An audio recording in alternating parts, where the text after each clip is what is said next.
আজকে মান কচু দিয়ে হবে চিকেন। চিকেন। তো মান কচু দিয়ে চিকেন দারুণ লাগে খেতে।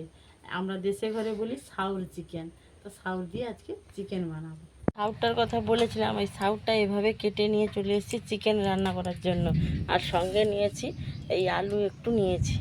এই দেখো চিকেনটাকে পরিষ্কার করে ধুয়ে নিয়ে চলে এসেছি। তো চিকেনটাকে আমি যেভাবে মাখিয়ে রাখি, প্রথমে একটু নুন, এই দেখো চিকেনটাকে আমি যেভাবে মাখিয়ে রাখি, প্রথমে একটু নুন দিয়ে নুন দিলে এর টেস্ট খুব সুন্দর হয় জানো তো। আর ওর সঙ্গে একটু তেল দিয়ে দেবো, সর্ষের তেল একটু দিয়ে দেবো, দিয়ে এটাকে ভালো করে একটু মাখিয়ে রেখে দেবো। তেল আর লবণ দিয়েছি, আর সঙ্গে একটু চিনি দিয়ে দেবো। আর একটা লেবু নিয়ে চলে এসেছি, পুরোটা কেটে নিয়ে লেবুটা পুরোটা দিয়ে দেবো, দিয়ে এতে কিছুক্ষণ আমি রেস্টে রেখে দেবো।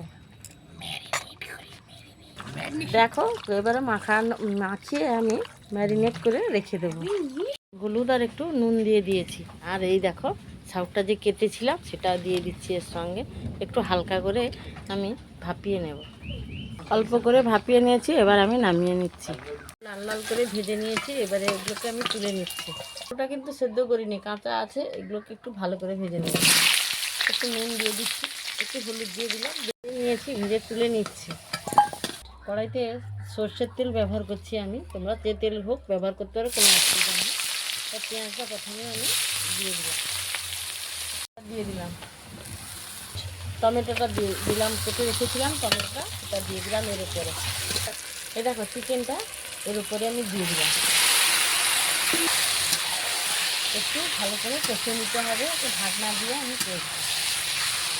দিয়ে নাড়তে নাড়তে দেখো জল বেরিয়ে গেছে, আলুটা দিয়ে দিচ্ছি।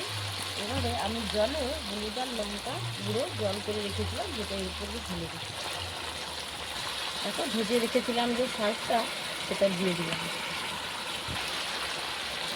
আদা বাটাটা দিয়ে দিলাম, দিয়ে এবারে জল ঢেলে দেবো।